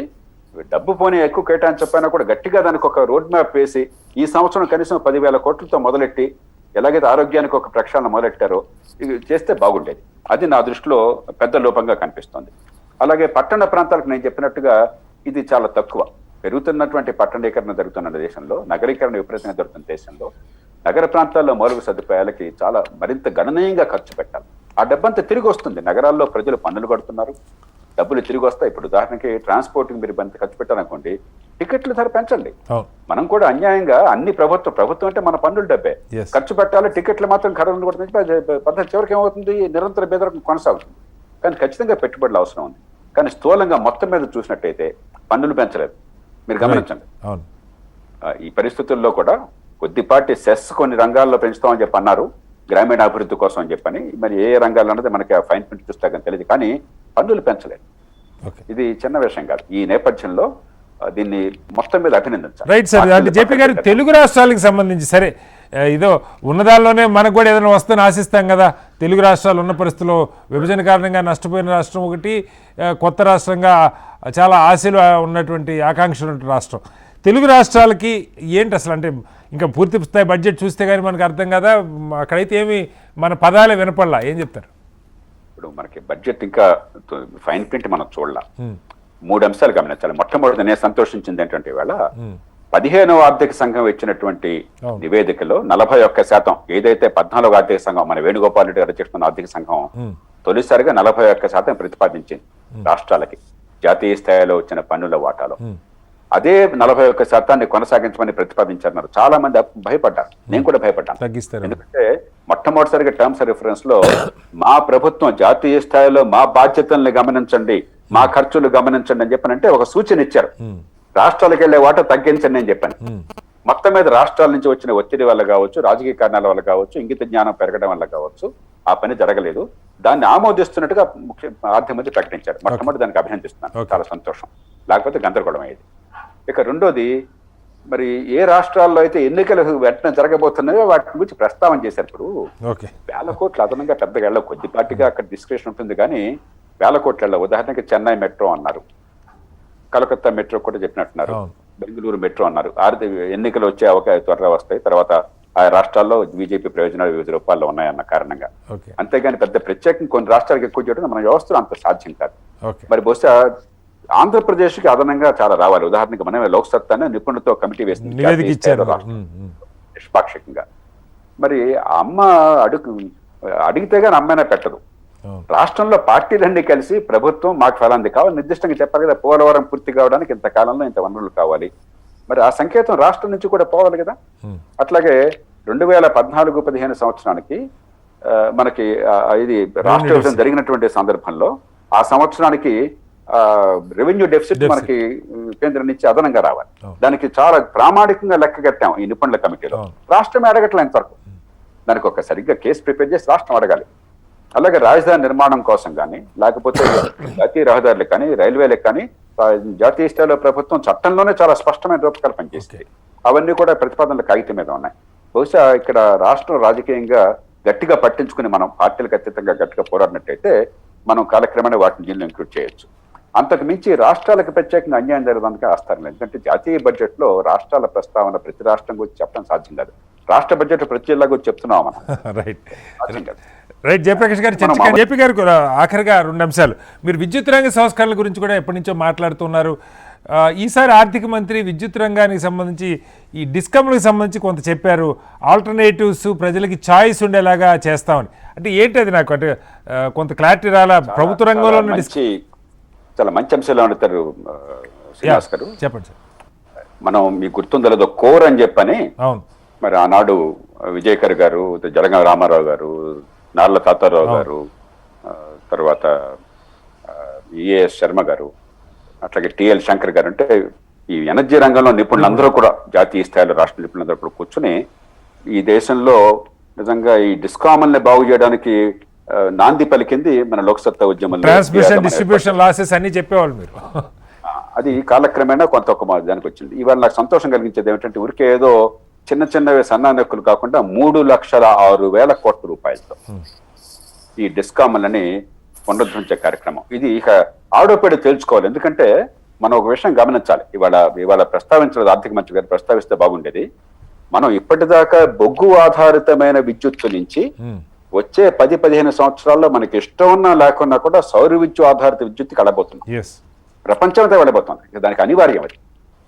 ఇది సాంకేతిక విజ్ఞానం వచ్చేసింది. బొగ్గు విద్యుత్తుకి ఎంత ఖర్చు అవుతుంది, యూనిట్కి ఎంత కాస్ట్ ఉంటుందో దాదాపు అంతే చవకగా మనకి సౌర విద్యుత్తు వస్తుంది. స్టోరేజ్ సమస్య, ఎందుకంటే పగలు ఉత్పత్తి అవుతుంది, రాత్రి కాదు కాబట్టి. కానీ స్టోరేజ్ బ్యాటరీలు కూడా చాలా చవకైన, ఇంకా చవక అవబోతుంది. కానీ ఇది విద్యుత్ ఉత్పత్తి చవకైతే చాలదు. ఆ గ్రిడ్ నుంచి ఈ గ్రిడ్కి రావాలంటే కొన్ని లక్షల కోట్ల రూపాయలు మనం దానిలోకి పెట్టాలి. ఒకటి డిస్కామ్ని బాగు చేయడం కోసం అని చెప్పని వన్స్ అండ్ ఫర్ ఆల్. ఇక మళ్ళీ తమాషాలు ఉండకూడదు. 15 ఏళ్ళ నుంచి లోక్సత్తా ఉద్యమం, FDR దీని గురించి మాట్లాడిన దగ్గర నుంచి క్రమక్రమంగా ఆ వేడి కదిలి మొదలైంది. ఏడాదికి దాదాపు 1,00,000 కోట్ల రూపాయలు ఈ దేశంలో పంపిణీ సంస్థ నష్టపోతుంది. కాబట్టి ఒక్కసారి వన్స్ అండ్ ఫర్ ఆల్ వాటిలో పోటీని పెట్టడము, చావు బతుకో తేల్చుకోవటము, సమర్థంగా పనిచేసి ఏర్పాటు చేయటము, నష్టాలను నివారించడము, దొంగతనం కావచ్చు, లేకపోతే సాంకేతిక నష్టాలు కావచ్చు, నివారించటము, టారిఫ్ కూడా తగినట్టుగా ఉండటము. అమ్మ డబ్బు అల్లు దానం చేసినట్టుగా ప్రభుత్వాలు ఏం చేస్తున్నాయి, ఓట్ల కోసం చెప్పి ఇది ఫ్రీ అది ఫ్రీ, నీకు ఇంకా స్లాబ్ తగ్గిస్తాను, ఇంకా రేటు తగ్గిస్తాను. చివరికి కదా ఉత్పత్తి ఖర్చు అవుతుంది కదా, ఈ సంస్థలు నాశనం అయితే అలాగే. అందుకని బ్రిటన్ లో ఇలాంటి పద్ధతి మొట్టమొదటి ప్రవేశపెట్టారు. అసలు మీరు విద్యుత్ కొనడం కూడా ఇప్పుడు ఏంటి, గ్రిడ్ నుంచి మీరు ఒక చోట నుంచే కొనాలి, ఇంక వేరే మార్గం లేదు. అట్లా కాకుండా ఎక్కడి నుంచైనా కొనొచ్చు. అక్కడ ఎంత స్థాయికి వెళ్ళారంటే కంప్యూటరైజ్ చేసి పొద్దున మధ్యాహ్నం సాయంత్రం డిమాండ్ని బట్టి, కొన్ని సందర్భాలు డిమాండ్ ఎక్కువ ఉంటుంది, సప్లై తక్కువ ఉంటుంది. కొన్ని సందర్భాలు సప్లై ఎక్కువ ఉంటుంది, డిమాండ్ తక్కువ ఉంటుంది. ఎలక్ట్రిసిటీ స్టోరేజ్ ఉండదు కాబట్టి మరి మన డిమాండ్ తక్కువ ఉన్న సమయంలో కొన్నాం అనుకోండి, రేట్ చాలా తక్కువ ఉంటుంది. ఒక్కొక్కప్పుడు 0 కాస్ట్ అమ్మేవాడు. ఆ రకంగా సమర్థంగా ఏర్పాటు చేశారు. కాలక్రమేణా ఆ రకంగా పోటీ పెట్టి చేయాలని చెప్పని ఆలోచన ఉన్నట్టుగా వాళ్ళకి అర్థమవుతుంది. అది ఒకటి నేను అభినందిస్తున్నాను. అలాగే ఈ డిస్కామ్ల ఆర్థిక వ్యవస్థ బాగు చేయడానికి, ప్రక్షాళన చేయడానికి మళ్ళీ రాకూడదు. ఇక మళ్ళీ 1,00,000 కోట్లు మన ఖజానా నుంచి డబ్బులు మనం పెట్టలేం. రెండోది ఇంకా ప్రస్తావన రాలా. బహుశా దాని గురించి లోతుగా అధ్యయనం చేయలేదు. ప్రజాస్వామ్య పెట్టిన కూడా అధ్యయనం చేస్తున్నాం. అప్పుడు ఎన్ని లక్షల కోట్లు అవుతుంది? నా అంచనా ప్రకారం బహుశా ఒక 50 లక్షల కోట్ల రూపాయలు అవసరం అవుతుంది ఈ దేశంలో. ఈ మాట వింటానికి భయం కలుగుతుంది. 10 ఏళ్ళు, ఒకరోజు కాదు, ఒక 10-15 సంవత్సరాల్లో 50 లక్షల కోట్లు మనం ఈ ప్రస్తుతం ఉన్నటువంటి బొగ్గు ఆధారిత విద్యుత్ గ్రిడ్ నుంచి సోలార్ కి రెన్యూవబుల్ ఎనర్జీ గ్రిడ్ కి రావాలంటే మీకు తెలుసు ప్రొఫెసర్ గా, ఇది ఆషామాషిగా ఒకరోజు జరిగేది కాదు. ఉదాహరణకి ఎలక్ట్రిక్ కార్లు అంటున్నాం. నేను ఎలక్ట్రిక్ కార్ కొనాలని నబ్బలాట పడుతున్నాను, కానీ ఛార్జింగ్ ఎట్లా అని చెప్పి నేను కొద్దిగా సందేహపడుతున్నాను. నేను ఒక ఫ్లాట్ లో ఉంటాను, దాని ఛార్జింగ్ ఎట్లాగా? బయటకు పోతే పెట్రోల్ బంక్ ఉన్నట్టుగా ఛార్జింగ్ స్టేషన్ లేకపోతే ఛార్జింగ్ ఎట్లాగా? ఇప్పుడు 15 ఏళ్ళు 20 ఏళ్ళు దాటితే అవన్నీ రిటైర్ చేస్తాం, మరి సంతోషమే. ఆల్టర్నేటివ్ గా మళ్ళీ పెట్రోల్ కార్లు కొంటే ఉపయోగం ఎట్లాగా? ఎలక్ట్రిక్ కార్లు కొనాలి. అది పర్యావరణానికి మంచిది, మనకి వినియోగదారులకి చవక. మరి కొత్త ఆర్థిక వ్యవస్థ ప్రవేశిస్తూ చైనా రంగంలో అగ్రగామిగా ఉంది, మనం చాలా వెనకున్నాం. మనకి పుష్కలంగా విద్యుత్ ఉన్న దేశం ఇది. కాబట్టి ఆ మార్గానికి వెళ్ళాలి. దానిలో సగవాడుగు వేశారు. దాన్ని మనసారా అభినందిస్తున్నాను. ఖచ్చితంగా ఈ విద్యుత్ రంగంలో ఇప్పటికైనా సరే భవిష్యత్తును దృష్టిలో పెట్టిన మౌలిక మార్పులకు వెళ్ళకపోయినట్టయితే దేశం ఇంకా పురాతన ఇక్ష్వాకుల కాలంలో. రైట్ సార్, ఆఖరిగా జేపీ గారు, అంటే నౌకాయానానికి సంబంధించి కూడా మీరు పోర్ట్ల గురించి కూడా చాలా కీలకంగా మాట్లాడుతుంటారు. ఈ రీసైక్లింగ్ ఆఫ్ షిప్స్ అది దాని మీద కొంత ఇచ్చేస్తున్నట్టుంది, కానీ ప్రధానంగా మర్చెంట్ షిప్పింగ్లో మన వాటా, పోర్టుల అభివృద్ధిలో కానీ మర్చెంట్ షిప్పింగ్లో కానీ పెంచుకునేటానికి ఇన్వెస్ట్మెంట్స్ ఏమైనా చేస్తున్నట్టు కనపడుతుంది, ఎలా చూడాలి? మనం చాలా పేలవమైన దశలో ఉన్నాం. కొంచెం కటువైన మాట అయినా చెప్తాను. భారతదేశంలో ఉన్న మొత్తం పోర్టులన్నీ కలిపి ప్రభుత్వము ప్రైవేట్ రంగము ఆ పోర్ట్ హ్యాండ్లింగ్ కెపాసిటీ మొత్తం కలిపితే చైనాలో ఒక్క పోర్ట్ కంటే తక్కువ. ఓకే. సింగపూర్ కన్నా తక్కువ. నేను మళ్ళీ చెప్తున్నా, Yes. చైనాలో చాలా పోర్ట్లు ఉండాలంటే మీరు వారు చెప్పినట్టుగా నగేష్ గారు చెప్పినట్టుగా సింగపూర్ కంటే తక్కువ. చైనాలో 10-15 పోర్ట్లు మన దేశంలో మొత్తం పోర్ట్ల కెపాసిటీ కంటే ఎక్కువ ఉన్నాయి. ఎక్కువ. ఆ స్థాయిలో ఉన్నారు వాళ్ళు వాణిజ్యం. కానీ అలాగే మన అసలు ఇండియన్ ఫ్లాగ్ క్యారీ చేసే షిప్పులు దాదాపుగా లేవు. జీరో. ఇప్పుడు ఏమిటంటే మీరు చెప్పినటువంటి షిప్ బ్రేకింగ్ అన్నది గుజరాత్ లో ఉన్నది, అక్కడ లేదు మిగతా చోట్ల. ఇది చాలా డర్టీ ఇండస్ట్రీ. షిప్ బ్రేకింగ్ అనేది చాలా పొల్యూషన్ తయారు చేసేది. ఎస్. అనేది పేద దేశం కాబట్టి ఉపాధి అది వస్తుంది. మాత్రమే మన దగ్గరికి వచ్చింది ఉపాధి. దానికి ఏంటంటే ఇప్పుడు ఆర్థిక మంత్రి గారు చెప్పింది హాంకాంగ్ స్టాండర్డ్స్ అని ఉన్నాయి. అగ్రిమెంట్. ఆ స్టాండర్డ్స్ ప్రకారం ఇప్పుడు షిప్ బ్రేకింగ్ ఇండస్ట్రీ బాగు చేస్తాం, సంతోషం. పొల్యూషన్ లేకుండా మన వాళ్ళకి ఉపాధి వస్తుందంటే సంతోషం కదా. పేద దేశంలో మన ఉపాధి పొందాలి కదా. అది మంచి మాట. అది మరింత పెంచుతాం అంటున్నారు. ఆ షిప్పింగ్ ఇంకో 1,00,000 మందికి ఉపాధి వస్తుంది, ఇంకా బాగా చేద్దామని చెప్పంటున్నారు. దాన్ని అభినందిద్దాం మనం.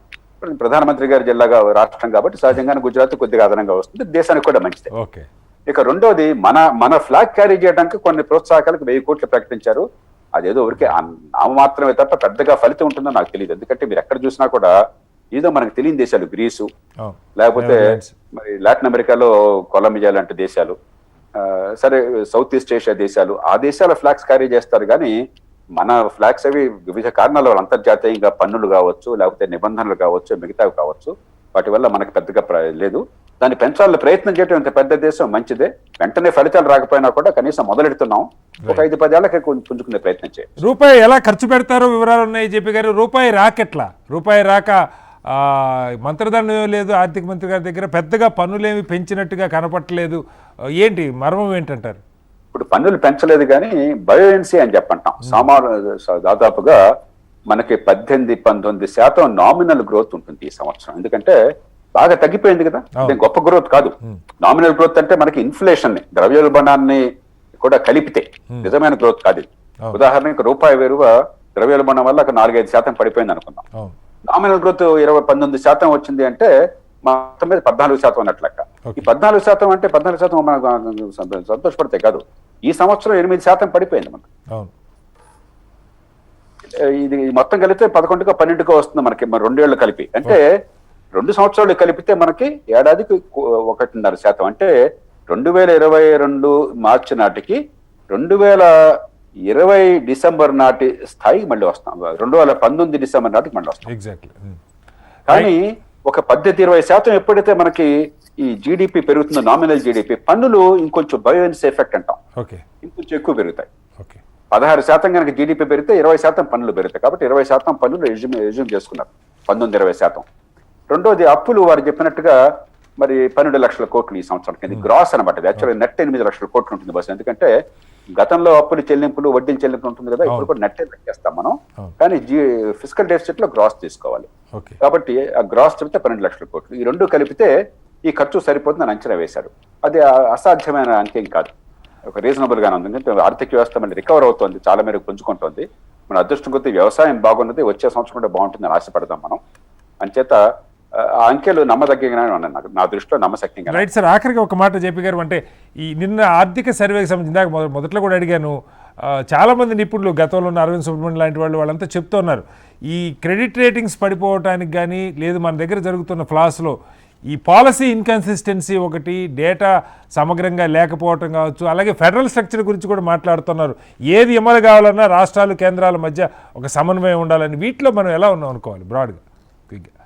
క్రెడిట్ రేటింగ్ తగ్గిపోవడానికి కారణాలు 2 ఉన్నాయి. ఒకటి, ఖచ్చితంగా అంతర్జాతీయ సమాజంలో సంపన్న దేశాలను ఒక రకంగా చూస్తారు, మనలాంటి దేశాలు ఇంకో రకంగా చూస్తారు. నుంచి వలస రాజ్యం ప్రభావం ఇంకా ఉంది. ఉదాహరణ గ్రీస్ ఉన్నది, లేకపోతే స్పెయిన్ ఉన్నది. 2 కూడా ఒక స్థితిలో దివాళా తీసే పరిస్థితి వచ్చింది. అయినా కూడా వాళ్ళ క్రెడిట్ రేటింగ్ మనకంటే ఎక్కువ పెట్టారు. వాళ్ళు అసలు డబ్బులు రూపాయి చెల్లించే పరిస్థితి లేకుండా దివాళా తీసే పరిస్థితి వచ్చినప్పుడు వాళ్ళకి మనకంటే క్రెడిట్ రేటింగ్ అనేది పొరపాటు. భారతదేశం గత 70 ఏళ్లలో ఏనాడు కూడా డిఫాల్ట్ కాలం. ప్రపంచంలో బకాయిల్ని సకాలంలో చెల్లించి ఎగ్గొట్టనటువంటి అతి కొద్ది దేశాల్లో భారతదేశం ఒకటి. ఎంత పేద దేశమైనా కూడా, ఏ పార్టీ అధికారం అన్నా కూడా ఆర్థిక క్రమశిక్షణ పాటించాం. కాబట్టి అది దాన్ని పరిగణలో తీసుకోవట్లేదు. ఎందుకంటే కొంచెం ఇప్పుడు మనమే ఎక్కువ విమర్శించుకుంటాం కదా మన దేశంలో, మన తప్పులు మనమే, ప్రజాస్వామ్య దేశం కదా, రైట్. మనకేదో ముతక సామెత ఉంది కదా, ఇంట్లో మొగుడేదో అంటే ముష్టికొచ్చిన ఆ మాట అంటాడని చెప్పని. అది ఒక సమస్య. రెండవది, ఖచ్చితంగా గత 3-4 సంవత్సరాల్లో ప్రభుత్వం కొన్ని దుందుడుకు చర్యలతో పొరపాట్లు చేసింది. ఉదాహరణకి ఈ స్టాటిస్టిక్స్ కమిషన్ కావచ్చు, మిగతా విషయాలకు డేటా ఇంటెగ్రిటీ అంటే ఈ నమ్మశక్యమైనటువంటి సమాచారమా కాదా, గ్రోత్ రేటు, ఆర్థిక ప్రగతి రేటు, అన్ఎంప్లాయ్మెంట్, నిరుద్యోగం రేటు, మిగతా విషయాల్లో ఏదో తాత్కాలిక ప్రయోజనాలు ఆశించి పేపర్లో ఈ పూట హెడ్లైన్స్ ఆశించారు. రాజకీయంగా కూడా లాభమే లేదు, ఎన్నికలు ఓట్ల లాభం లేదు. ఈ పూట పేపర్లో హెడ్లైన్స్ మేనేజ్ చేద్దామనే ఉద్దేశంతో కొన్ని నా దృష్టిలో పొరపాటు చర్యలకు పాల్పడ్డారు. అది కూడా కొంత కారణం అవుతుంది. భారతదేశానికి భేద దేశమైనా కూడా ఒక పేరు ఎప్పుడు ఉన్నది. భారతదేశంలో గణాంకాన్ని నమ్మవచ్చు ఎప్పుడు కూడా. మనకి national sample survey organisation commission కానీ చాలా ప్రామాణికమైన సంస్థని స్వతంత్రం వచ్చిన కొత్తలో పెట్టాం. కొంత ప్రతిష్ట మసకబారింది. మళ్ళీ దాన్ని పునరుద్ధరించడం మన చేతుల్లో ఉంది. ఇది పునరుద్ధరించాక అంతర్జాతీయంగా ఒక్కో దేశాన్ని ఒక రకంగా చూడబోకుండా కొంచెం గట్టిగా మనం కూడా బాగుట ఎత్తాల్సిన అవసరం. రైట్ జేపీ గారు, థ్యాంక్ యూ మీరు లైవ్లో అందుబాటులోకి వచ్చినందుకు.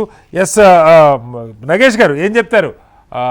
ఓవరాల్గా వెల్కమ్ చేయదగ్గ అంశాలు కొన్ని కనపడుతున్నాయి, అలాగే ఇంకా కొంత ఇంప్రూవ్మెంట్ కొన్ని రంగాల్లో వచ్చుంటే బాగుండేదన్న ఇది మీ కంక్లూడింగ్ రిమార్క్స్.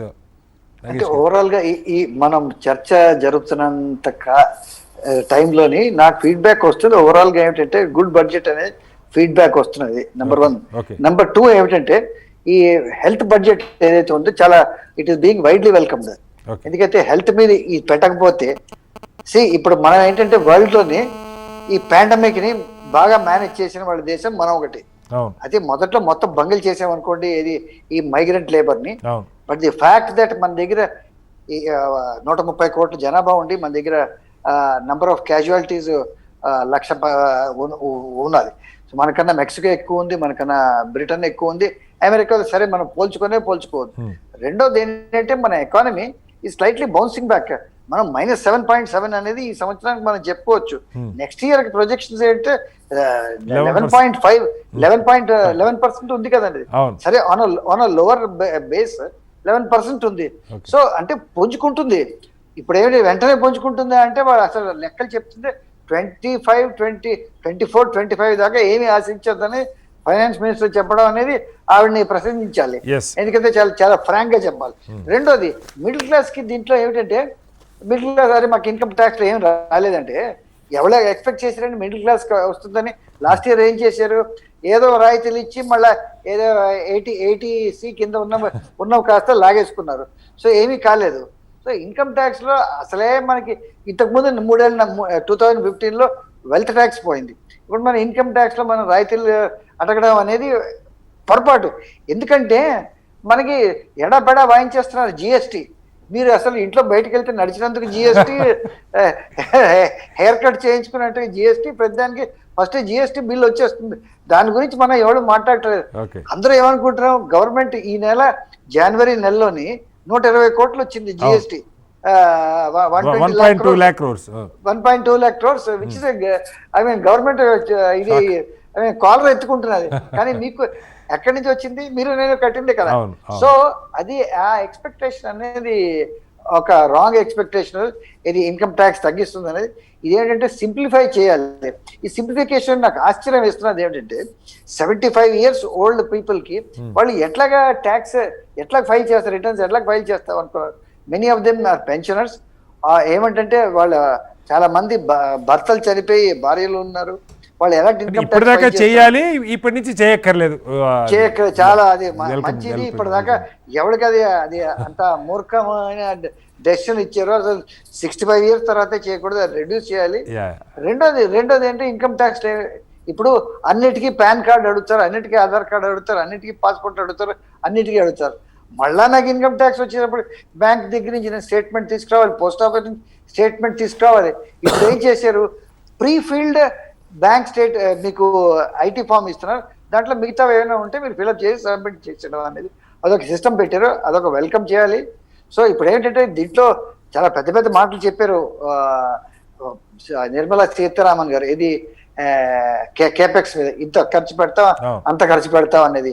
బట్ ఇప్పుడు జేపీ గారు చక్కగా చెప్పినట్టుగా ఆదాయము 4 లక్షల కోట్లు పడిపోయింది, ఖర్చు ఏమో 4 లక్షల కోట్లు పెరిగిపోయింది, అంటే -8 lakh crores జరిగింది. ఇలాంటి పరిస్థితిలో క్యాపిటల్ కి 12 లక్షల కోట్లు ఖర్చు పెడతాం అనేది అది ఎట్లాగా అనేది సాటిస్ఫాక్టరీ ఆన్సర్ లేదు. అదే పెద్ద క్వశ్చన్ మార్క్ ఈ బడ్జెట్ లో. Okay, right.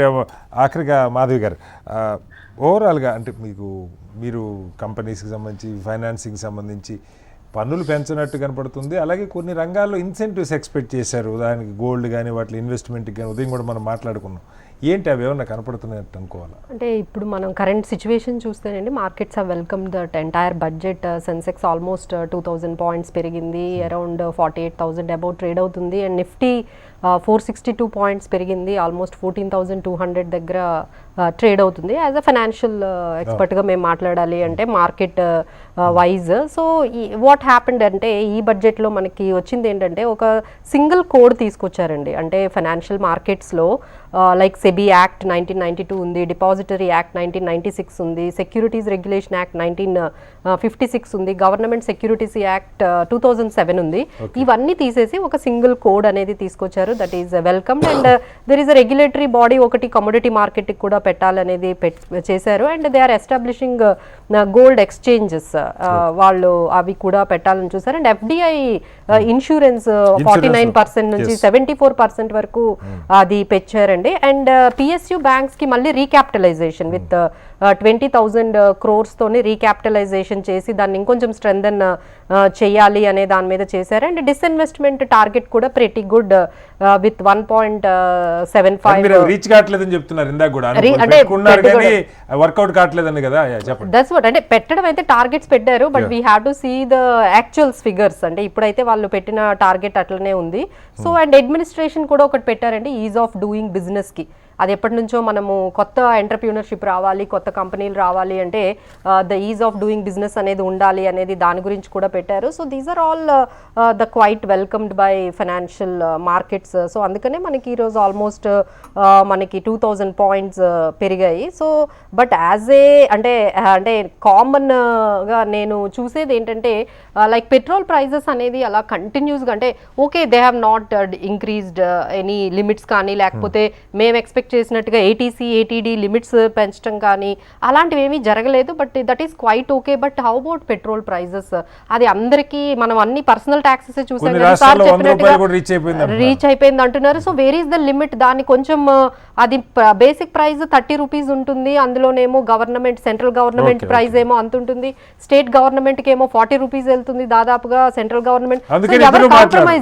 ఎవరు మాట్లాడట్లేదు దాని గురించి. So I wanted to represent from entire nation, like they have to do something, either central government నుంచి కానీ స్టేట్ గవర్నమెంట్స్ నుంచి కానీ కొంచెం అక్కడ దాని మీద కొంచెం బ్రేక్ వేసి ఆ పెట్రోల్ ప్రైజెస్ ని అట్లీస్ట్ ఇంకా 100కి తీసుకెళ్లకుండా at least they have to do something. Okay, they have not done anything personal taxes మీద కానీ వాటి మీద ఏమి ఎగ్జంప్షన్స్ ఇవ్వకపోయినా we are all quite welcome for that. but at least అందరికీ ఎఫెక్ట్ అయ్యే ఇన్ఫ్లేషన్ బేసికల్గా ఈ పెట్రోల్ అండ్ డీజిల్ ప్రైసెస్ దాని మీదైనా central and state government has to do.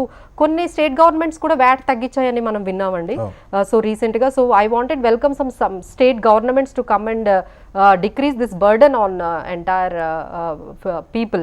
that could be poor people ఉంటారు, మిడిల్ క్లాస్ వాళ్ళు ఉంటారు, అందరూ అందులో ఉంటారు కాబట్టి so they have to come forward to do something on this prices on petrol and diesel. Prakash Reddy garu, ఆఖరిగా 3 అంశాలు.